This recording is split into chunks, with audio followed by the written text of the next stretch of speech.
Desde siempre, el ser humano ha consumido toda clase de drogas, bien para curarse o por mero placer.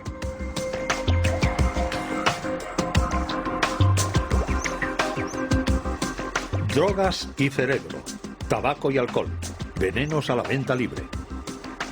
Alcohol, cocaína, morfina, pero todas ellas hacen mella en el cerebro.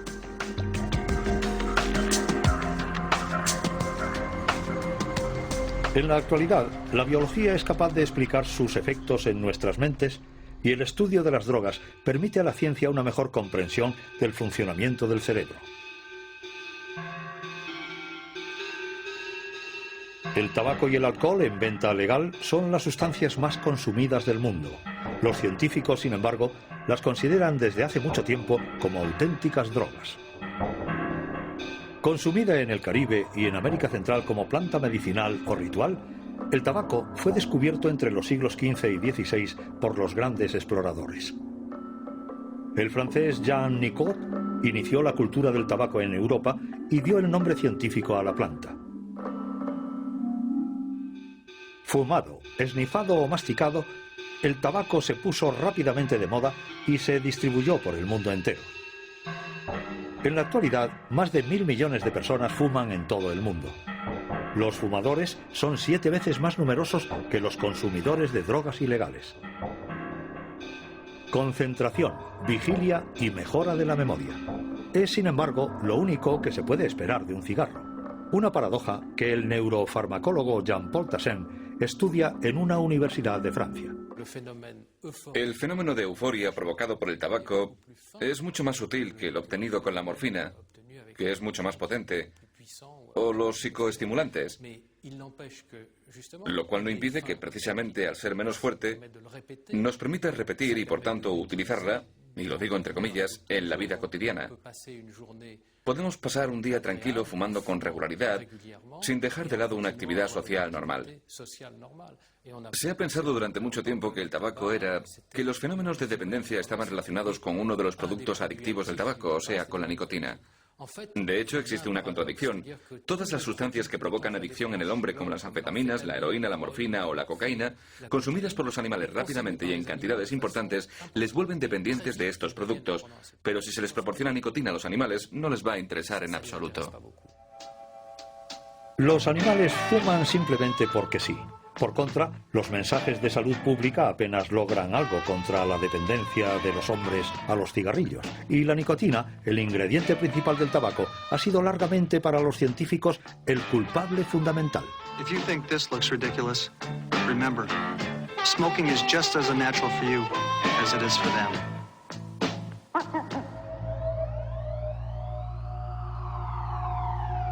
Sin las ratas y los ratones, jamás hubiéramos podido estudiar los efectos de las drogas. Comparten un gran número de sus genes con nosotros y las drogas desencadenan las mismas tempestades en sus cerebros. De hecho, la humanidad entera tiene una deuda moral con estos pequeños animales. Podemos drogar a las ratas, manipular sus genes e incluso diseccionarlas. Es la triste, pero necesaria labor diaria de los laboratorios que comparan el estado de estas ratas con las ratas controladas o normales. En su laboratorio de Burdeos, santo y seña en el estudio de las drogas, Martín Cadot estudia el comportamiento de las ratas frente a la nicotina. Es cierto que la nicotina es una droga de abuso, contradictoria, pues de hecho posee propiedades adictivas extremadamente importantes, y esto sin tener en cuenta sus propiedades psicotrópicas tan poderosas. Digamos, por otra parte, que la nicotina no provoca cambios en el estado de la conciencia, contrariamente a lo que sucede con el alcohol, la cocaína o la heroína. El hecho de fumar, de consumir tabaco, aumenta la capacidad de concentración, la capacidad de reflexión y el nivel de alerta. Estas son las propiedades estimulantes del tabaco, pero al lado de ellas posee también propiedades calmantes en el sentido de que el hecho de fumar, y esto es una experiencia subjetiva vivida por el fumador, reduce el estrés. Mucha gente fuma precisamente en situaciones estresantes, así que es aquí donde encontramos los dos aspectos del efecto de la nicotina como algo en absoluto antinómico. Se da en muchas sustancias consumidas por el hombre. El alcohol, por ejemplo, puede tener efectos estimulantes y al mismo tiempo calmantes.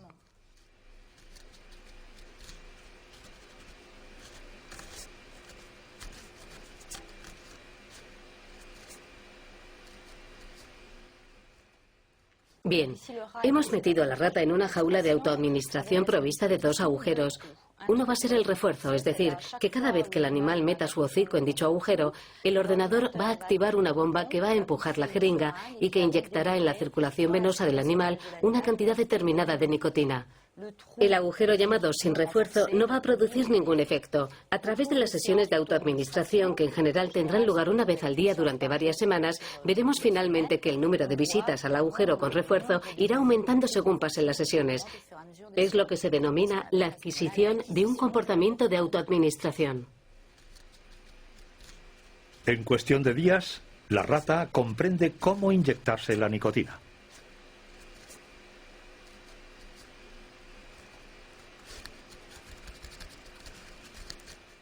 Por debajo de una determinada dosis, el animal no percibe la nicotina y no se autoadministra la droga, pero por encima de esa cantidad, la dosis se vuelve perceptible.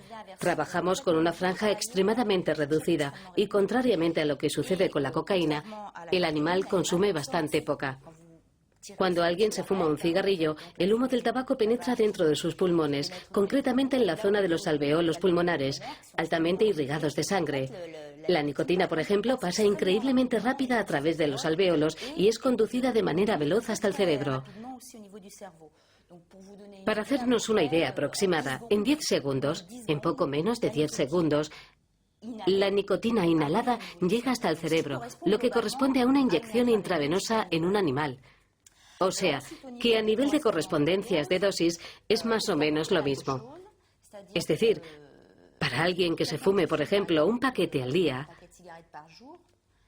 bueno, eso depende evidentemente de cómo uno se fume el cigarrillo. Si es una persona que le dé grandes caladas, que inhale muy fuertemente el tabaco, o más bien alguien que deje los cigarrillos a medias. Al final se van a ver diferencias de niveles de nicotina bastante considerables. Pero globalmente alcanzan más o menos unas concentraciones de nicotina que son equivalentes, en relación al peso, claro está, al peso del individuo.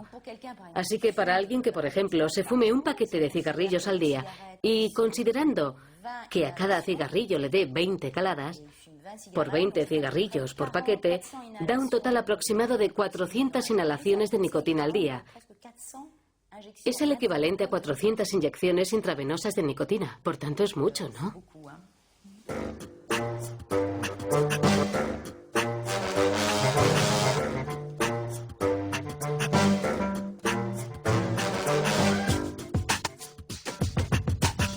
Para actuar, la nicotina, vista aquí bajo su forma cristalizada, como todas las drogas, piratea el sistema de comunicación del cerebro. Pues nuestro cerebro se pasa la mayor parte del tiempo hablando consigo mismo. Su buen funcionamiento se basa en el diálogo incesante entre nuestros 100 millones de células nerviosas, las neuronas.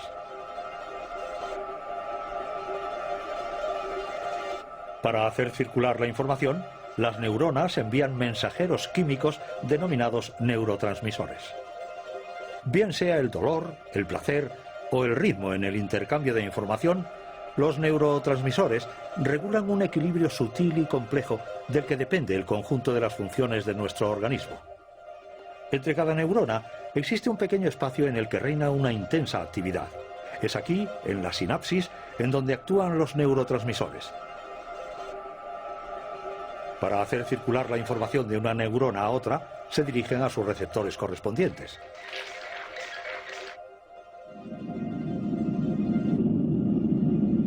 Si la nicotina favorece la memoria y la concentración, es porque boicotea la red de comunicación responsable de estas funciones en el cerebro.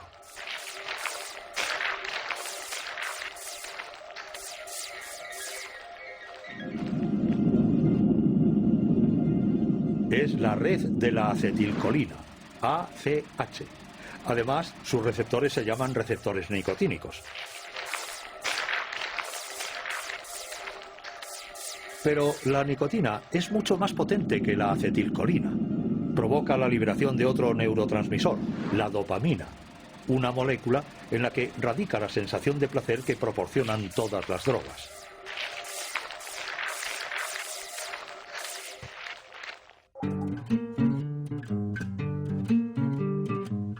Sin embargo, desde hace algunos años se sabe que la nicotina no es la única culpable. Se sospecha que tiene cómplices.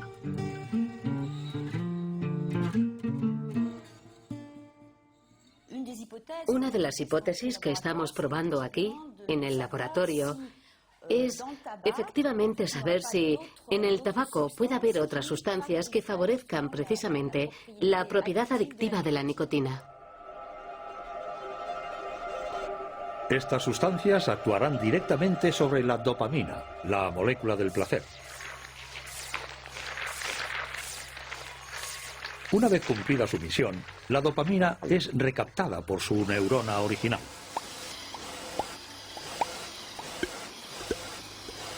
En este momento, una molécula es la encargada de destruirla. Se trata de la monoamina oxidasa, o MAO.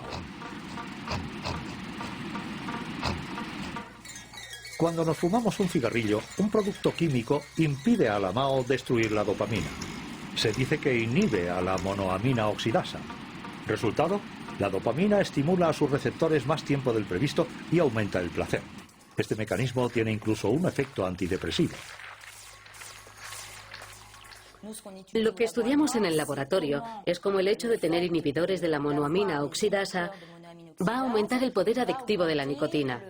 Lo hemos hecho con animales, con ratas, a las que hemos dejado en una situación de autoadministración intravenosa de nicotina. Hemos formado dos grupos de ratas. Un grupo de ratas a las que hemos puesto en situación de poder administrarse únicamente nicotina y otro grupo que tienen acceso a la nicotina más los inhibidores de monoamina oxidasa. Nos hemos dado cuenta de que los animales que tienen acceso a la nicotina más los inhibidores de la monoamina oxidasa se autoadministran más nicotina y son capaces de trabajar más con el fin de obtener una inyección de nicotina. Es decir, que su nivel de motivación, la motivación que muestran para autoadministrarse la droga, es mucho más importante.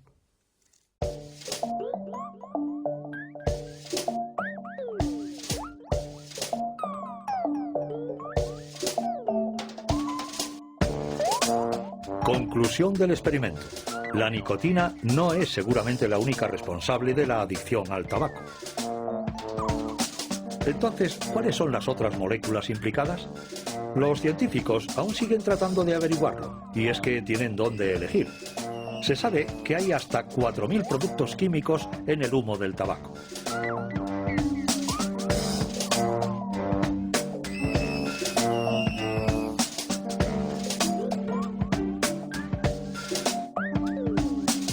Si algunos tienen que ver con la adicción, unos 60 de ellos son tóxicos y cancerígenos. Ahora sabemos mejor por qué fumar mata.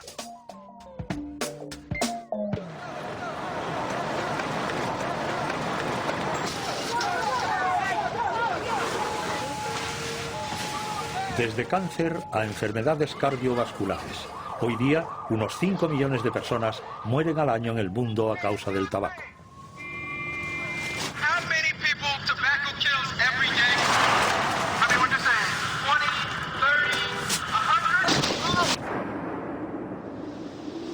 You know what?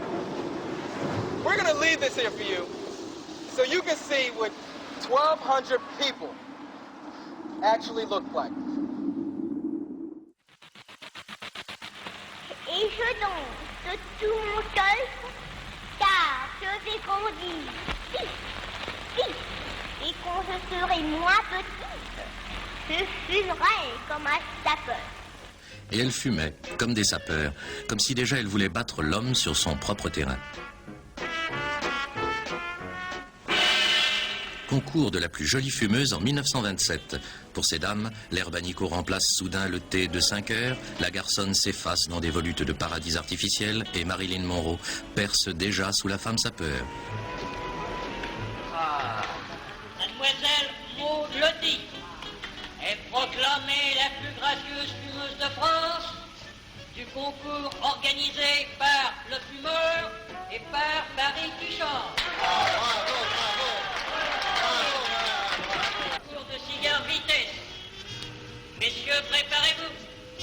Vous êtes prêts? 1930. Aux hommes, comme d'habitude, il reste l'effort athlétique, la rage de vaincre les femmes à la pointe du mégot, même si certains retrouvent au Monsieur Freud des gestes d'enfants pour suçoter leurs cigarettes, comme la tétine d'un biberon. Los cigarrillos no hacen su aparición hasta mediados del siglo XIX. Pronto serán producidos a escala industrial. Pero es en el siglo XX cuando su consumo se dispara, animado sobre todo por la distribución gratuita entre los soldados.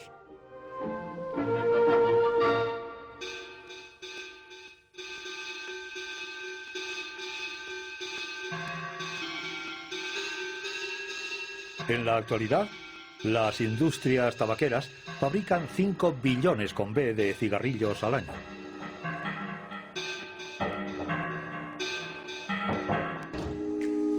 Let me take your hand, try to understand. I will always care. Campañas impactantes, aumento del precio, prohibición de fumar en lugares públicos. El consumo de tabaco está bajando en los países desarrollados, pero los que viven de los cigarrillos no corren el riesgo de caer en la quiebra. En los países pobres, la mitad de sus habitantes son fumadores. Los científicos creían saber todo acerca de la nicotina, pero aún les tenía reservadas sorpresas nefastas. Pier Vincenzo Piazza sospecha incluso que daña a las neuronas. Cuando se deja de fumar, uno de los efectos fundamentales del mono son las perturbaciones de la memoria y alteraciones cognitivas importantes. La cuestión es saber por qué ocurre eso. Se ha descubierto que hay 2 zonas específicas en el cerebro en las que hay una gran regeneración de neuronas. Existen unas neuronas que son regeneradas de una manera continua en una región del cerebro que se llama hipocampo. Estas nuevas neuronas parecen ser importantes para la memoria. Hemos tratado de averiguar cuáles eran los efectos de la nicotina sobre estas neuronas inmaduras, sobre estas neuronas bebé, pero en un cerebro adulto, y que son necesarias para ciertos procesos cognitivos. Y hemos visto que la nicotina tiene unos considerables efectos negativos sobre las neuronas. Han reducido su producción a un 50% aproximadamente. O bien mata o bien bloquea la producción de nuevas neuronas en esta zona del cerebro, en un 50%. Todavía nadie sabe si estos daños son irreversibles. Hay unos lazos aún más fuertes entre la nicotina y la memoria. Gran conocedor de la acción de la nicotina, Hervé Allen no es, sin embargo, un experto del tabaco, sino un especialista en la enfermedad de Alzheimer. La enfermedad de Alzheimer es hace tiempo se decía, un acto degenerativo de las neuronas. Es decir, que nuestras neuronas, que son las células nobles del cerebro, son las que aseguran, entre otras cosas, la síntesis de neurotransmisores, las sustancias necesarias para las conexiones entre las diferentes zonas del cerebro. Son células degenerativas que mueren.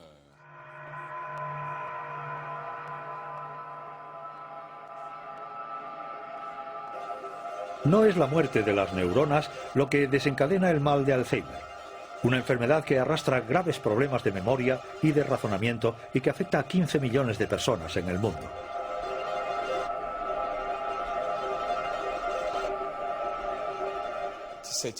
Fue un gran descubrimiento saber que eran las neuronas del hipocampo las que sufrían las primeras, pues el hipocampo es un poco como el disco duro de nuestra memoria. Es ahí donde la información, los recuerdos, empiezan a ser almacenados. Y una vez que el hipocampo hace su trabajo, la memoria a largo plazo va a estar como en una biblioteca localizada en diferentes áreas del córtex.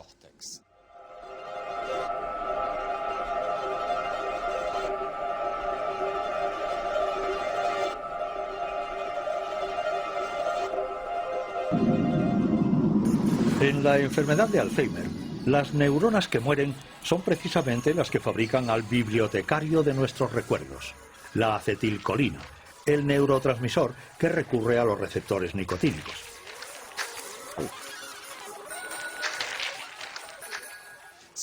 Estos receptores nicotínicos intervienen en el proceso de la memorización, intervienen en nuestra capacidad de mantener la atención. Cuando vemos la televisión o charlamos con alguien, escuchamos. Es necesario escuchar para seguir la conversación. Pues bien, esta posibilidad de escuchar lo que nos cuenta otro o ver lo que hace otro es lo que se denomina atención. Y la atención está altamente condicionada por el buen funcionamiento de los receptores nicotínicos. No se trata solamente, al estimular estos receptores nicotínicos, de mejorar el funcionamiento de la memoria, de nuestra atención, sino al mismo tiempo, y eso hay que probarlo en el hombre, de quizá disminuir e incluso detener la toxicidad de uno de los enemigos número uno del hombre, el Alzheimer. Vean cómo hemos pasado por el tabaco, por la nicotina. Es ya viejo el descubrimiento de la nicotina, de los receptores nicotínicos, hasta llegar a la neurobiología más contemporánea. Todos los grandes equipos del mundo trabajan en lo que acabo de decir, o sea, en cómo se explica que estimulando un receptor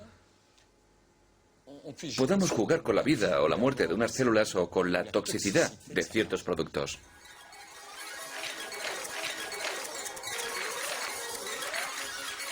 Como la nicotina actúa siempre sobre los mismos receptores, los científicos se han inspirado en la acción del tabaco sobre el cerebro para crear los primeros medicamentos contra la enfermedad de Alzheimer.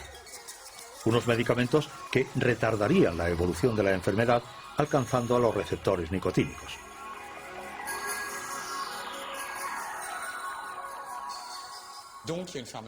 Así que hay una farmacología de los receptores nicotínicos que responde a la misma estrategia o a la misma hipótesis de este déficit en el funcionamiento de la acetilcolina en el cerebro. Pero en lugar de actuar sobre el neurotransmisor, va a hacerlo sobre los receptores. Así que me dirán, entonces mejor darles tabaco a los enfermos de Alzheimer. Durante mucho tiempo se creyó, en efecto, que el tabaco era un factor de protección.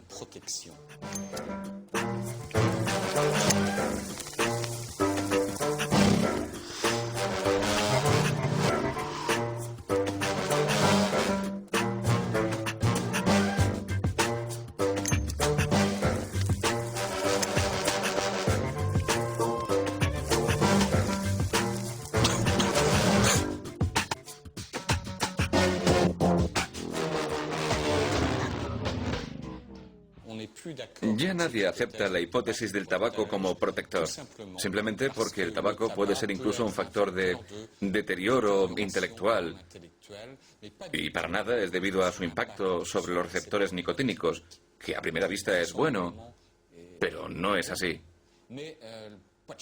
Al mismo tiempo, el tabaco degrada también la vascularización. El Alzheimer hace más frágiles los vasos sanguíneos. Es por esto, y resumo, por lo que los primeros estudios decían que el tabaco podía prevenir contra la enfermedad de Alzheimer. Todo esto ha sido echado por tierra a causa de este efecto nefasto y deletéreo del tabaco sobre los vasos sanguíneos del cerebro.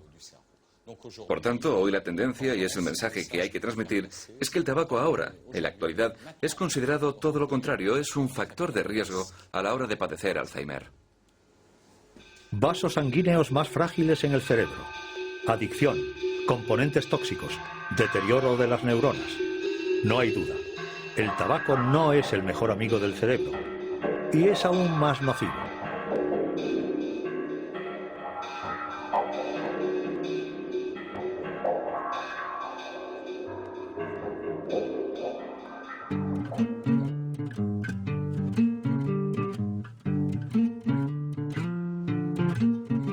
Más de 1.000 millones de fumadores son ya demasiados, pero nada en comparación con los 2.000 millones de bebedores ocasionales con los que cuenta el planeta.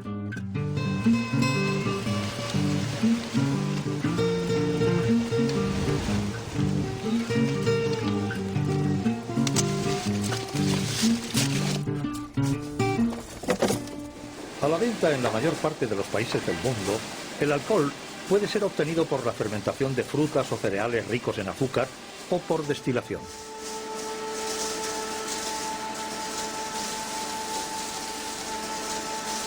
En nuestra sociedad no hay nada más banalizado que el consumo de alcohol.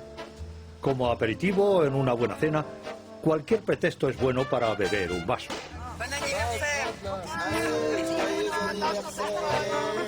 Las palabras alcohol y droga son raramente asociadas, sobre todo en Francia, donde un 20% de la población abusa de la bebida.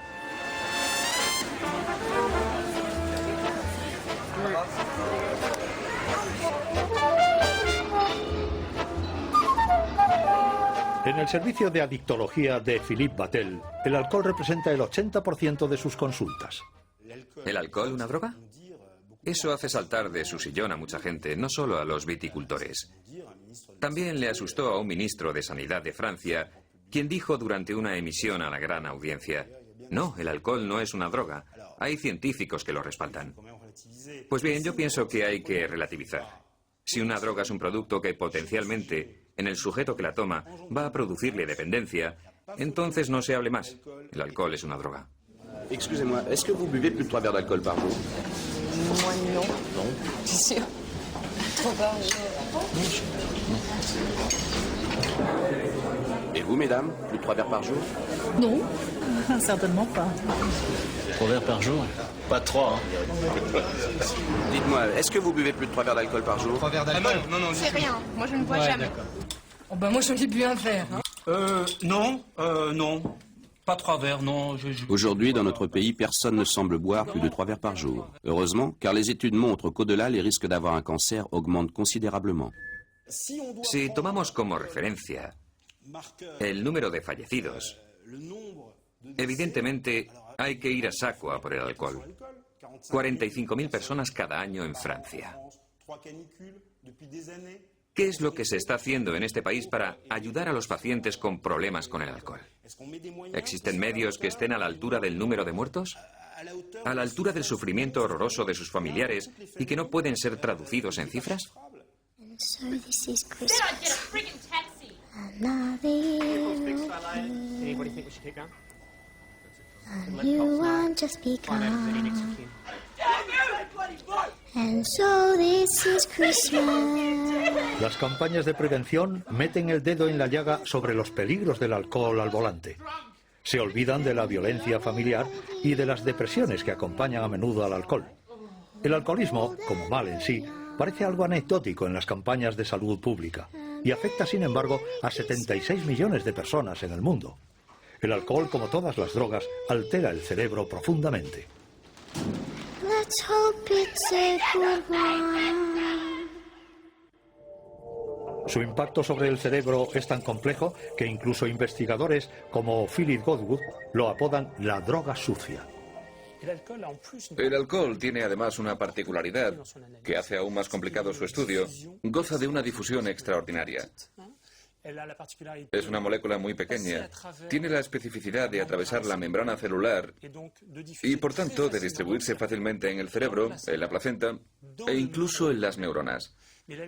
Pero el alcohol va a actuar sobre muchos receptores diferentes, incluso en el interior de la célula, lo que lo hace más complicado, porque no se puede estudiar un receptor que va a ser un factor clave en los efectos neurológicos y psicológicos observados después de haber consumido alcohol.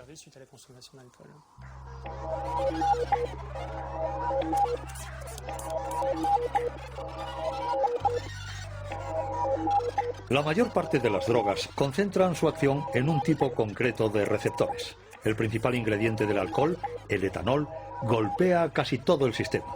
Afecta a la red de la acetilcolina, de la dopamina, del glutamato y, sobre todo, al GABA.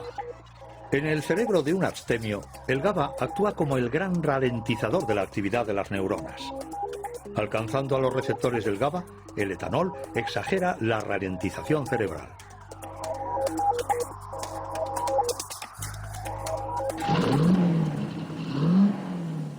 Aquí es donde radica el efecto relajante del alcohol, pero también la somnolencia y la disminución de los reflejos, responsables de 1/3 de los accidentes mortales de tráfico.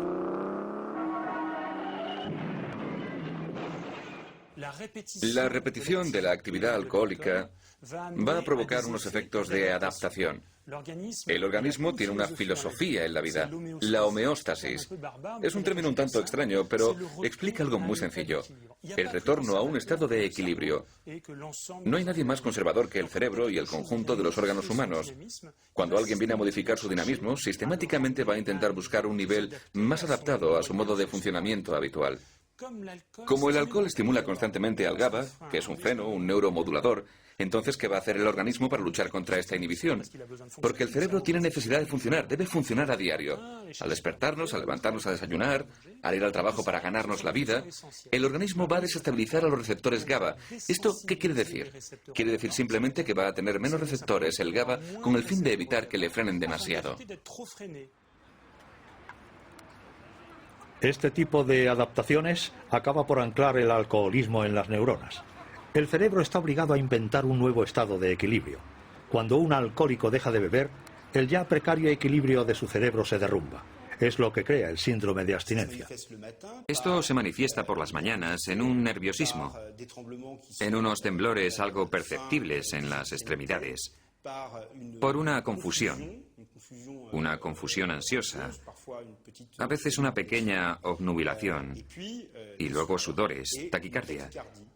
O sea que el corazón late más deprisa y una hipertensión arterial. Si no se tratan estos síntomas, y por regla general son tratados por el sujeto adicto al alcohol, precisamente con más alcohol para disminuirlos, pues bien, a lo largo del día, a veces por la mañana, y de una manera extremadamente rápida y fulgurante, va a desarrollarse un gran síndrome de abstinencia con temblores en todo el cuerpo. En el plan psíquico, la obnubilación va a dar lugar a una verdadera confusión, junto a elementos delirantes que están ligados a una percepción errónea. Es decir, que hace que el sujeto interprete bajo su campo visual objetos de los cuales construirá una imagen propia. Un ejemplo, y se ve muy bien en la literatura y en el cine, es que en su delirium tremens va a interpretar una zapatilla como una rata. Va a ver miles de ratas, invadiendo gradualmente su campo visual, lo que es algo extremadamente angustioso.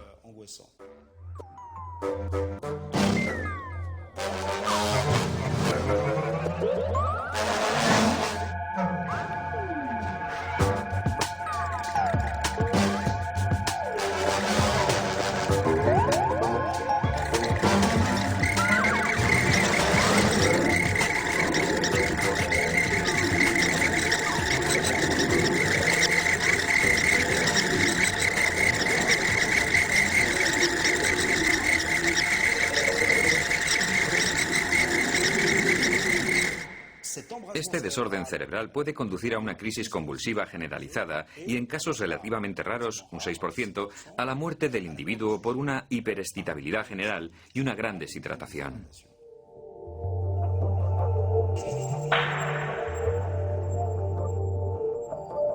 Por un mecanismo aún poco conocido, el alcohol provoca una liberación de dopamina en una pequeña región del cerebro que regula las sensaciones de placer, el núcleo accumbens, un proceso común en todas las drogas y que juega un rol crucial en la instalación de la dependencia.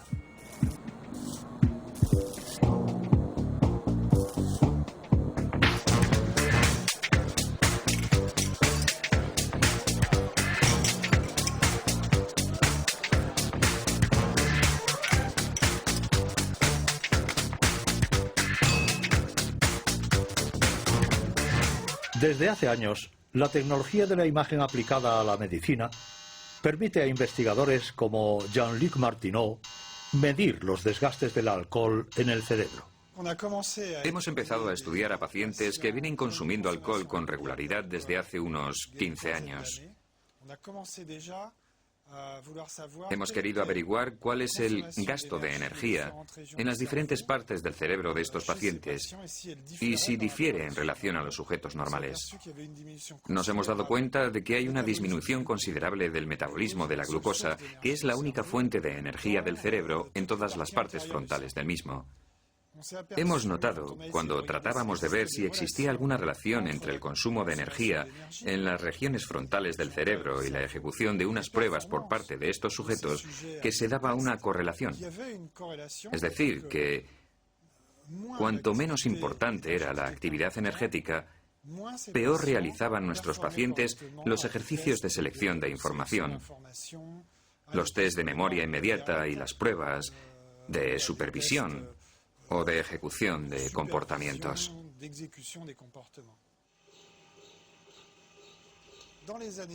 En los años siguientes hemos querido saber si detrás de estas alteraciones funcionales existían modificaciones en la estructura misma del cerebro.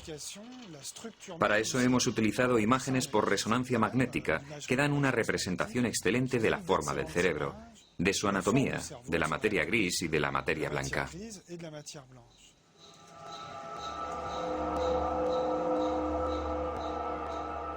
Lo de materia gris no es más que una expresión. Designa al conjunto de los cuerpos de neuronas, es decir, los núcleos. En cuanto a la materia blanca, constituye el cableado de estas neuronas, la red por la que transita la información en el cerebro.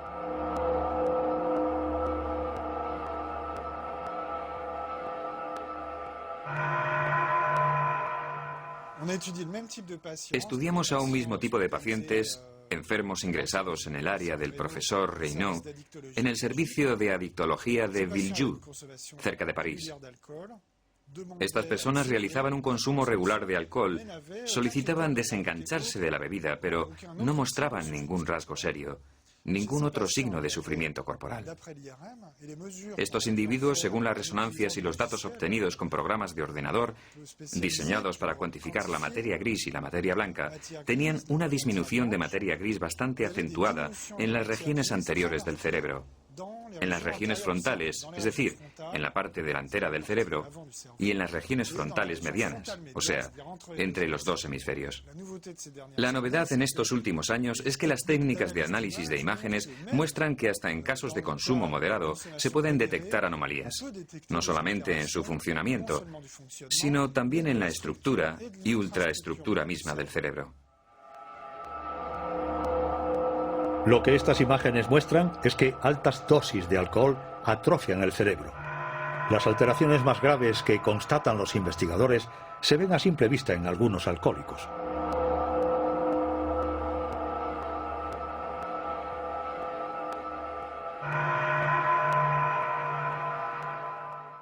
Tenemos ciertos conocimientos al respecto. No sabemos si estos síntomas son reversibles. Creemos que puedan serlo una vez que dejan de beber, pero no sabemos hasta qué punto esos síntomas son reversibles. Obviamente continuamos investigando para responder a este tipo de cuestiones. Los resultados me dan un poco de miedo. A mi parecer, en ellos se muestra que el alcohol es verdaderamente una sustancia aún más tóxica de lo que yo me imaginaba.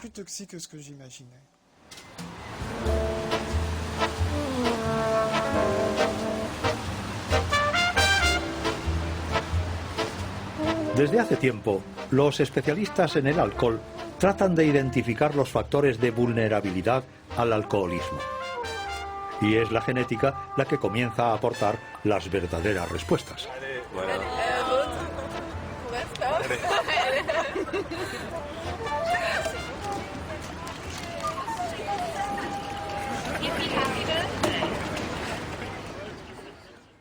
Los factores que provocan la adicción al alcohol son muy complicados porque son una mezcla de factores culturales, familiares, educativos, temperamentales, patologías psiquiátricas también y factores genéticos.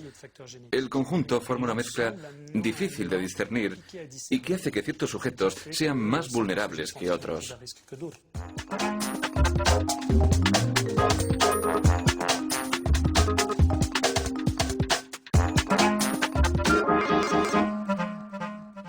Hemos empezado a dar ya con un factor genético. No somos todos iguales de partida.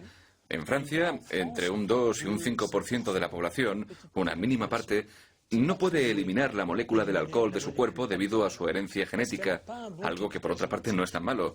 Pero sí, en todo caso son incapaces de eliminar el etanol, lo cual va a provocar que el metabolito del alcohol, la primera sustancia consecuencia de la degradación del alcohol, se acumule rápidamente en la sangre.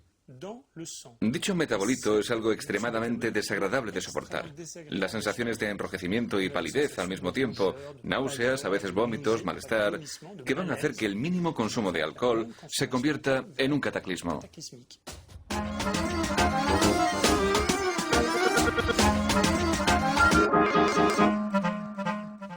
En Francia creo que entre un 2 y un 5% no tolera bien el alcohol.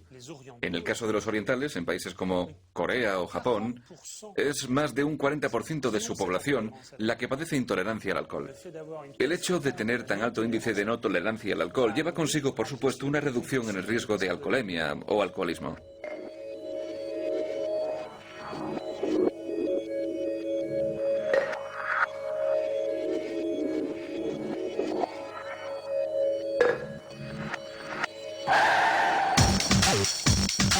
El gen que está en el origen de esta intolerancia constituye un factor de protección contra el alcoholismo. Y a la inversa, aquellos de entre nosotros que resisten el alcohol pueden encontrarse emprendiendo un mal camino.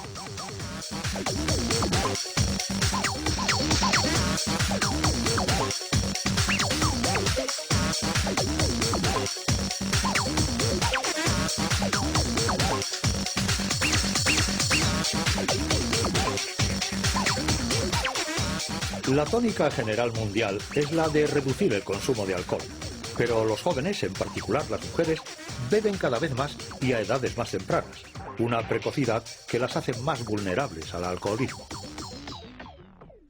Si tomas 3, 4 o 5 cervezas y al final ves que no pierdes el conocimiento, o aún más, que mantienes un cierto control de ti mismo, que todavía tienes una gran coordinación motriz, te da la sensación de que no estás tan borracho como tus amigos que han bebido más o menos lo mismo que tú. ¿Y eso qué quiere decir? ¿Se te sube el ego? Yo soporto bien el alcohol, pero uno no se da cuenta de que corre el riesgo de ser alcohólico. Para establecer la importancia del bagaje genético en el origen del alcoholismo, algunos científicos han llevado a cabo estudios a gran escala con hermanos gemelos y niños adoptados. Investigaciones que permiten discernir el peso de la genética y el de la historia familiar.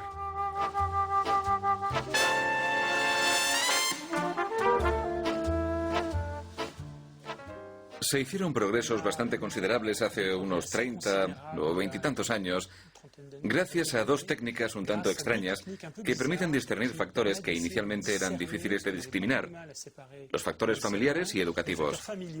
Por ejemplo, el hecho de vivir en una familia con un padre alcohólico, o los factores genéticos, el hecho de recibir los genes del padre o de la madre.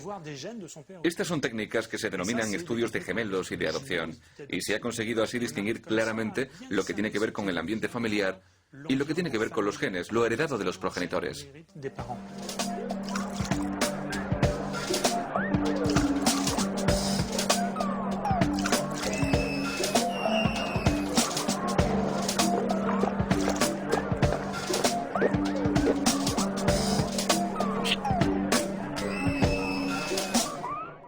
En el estudio de los gemelos en todo el mundo, y de esto hace ya digamos una veintena de años, se estudió a más de 10.000 gemelos de todo tipo de naciones. Actualmente ya se tienen unos resultados más o menos establecidos, y contrariamente a lo que se creyó durante tanto tiempo, los factores genéticos son mucho más importantes que los factores familiares comunes. Está claro que no es lo mismo vivir en una familia en donde el alcohol corre a borbotones, donde se banaliza su consumo diario, o incluso uno de los padres hace de él un uso abusivo. Pero el hecho de heredar unos genes que favorezcan el riesgo a desarrollar este problema es aún más importante que los factores familiares, los cuales en sí no tienen efectos neutros. Por tanto, las fuentes son diversas. Actualmente se dice que los factores genéticos influyen en un 55%, es decir, algo más de la mitad de los parámetros que explican por qué podemos caer en una dependencia del alcohol a lo largo de nuestra vida. Esa mitad viene explicada por factores genéticos. Por eso es más importante de lo que se pensaba.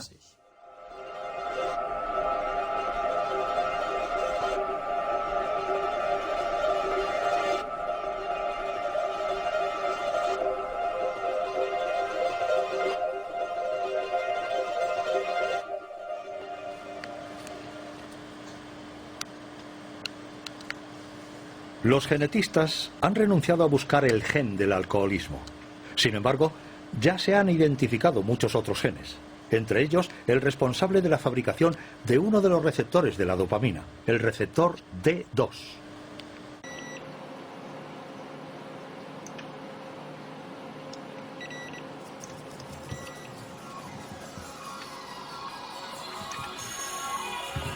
Todo el mundo tiene este gen en sus cromosomas, pero puede presentarse bajo formas diferentes denominadas alelas.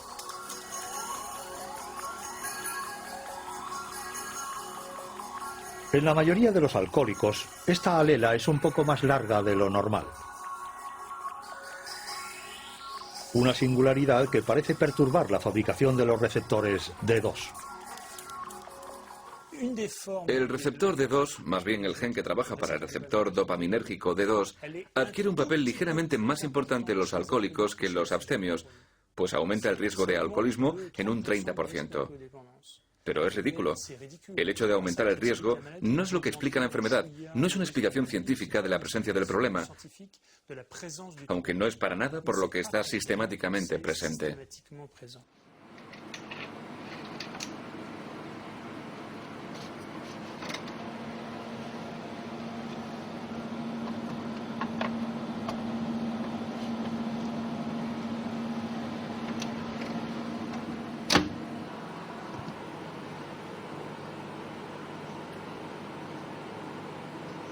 Encontramos la misma anomalía en los consumidores de cocaína y de heroína.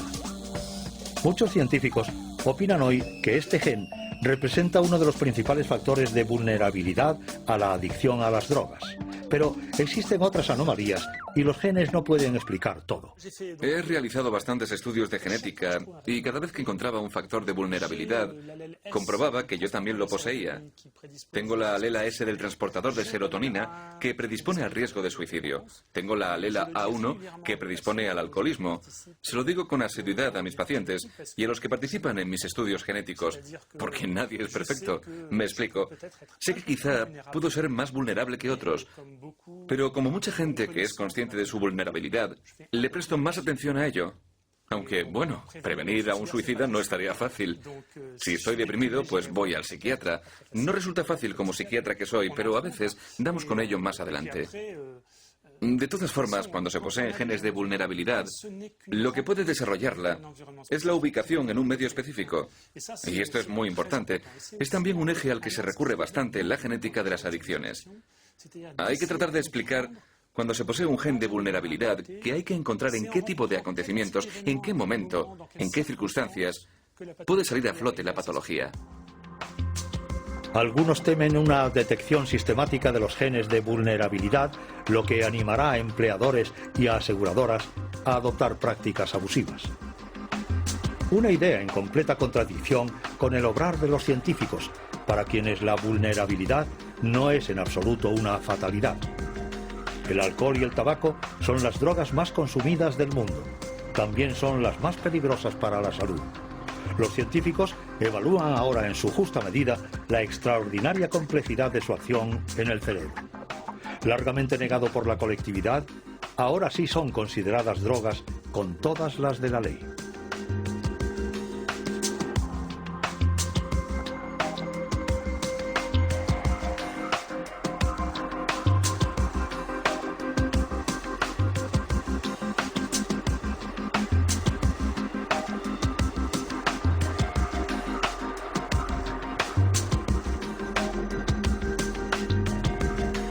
A todas las ratas y ratones que cada día en los laboratorios contribuyen a una mejor comprensión de la ciencia humana.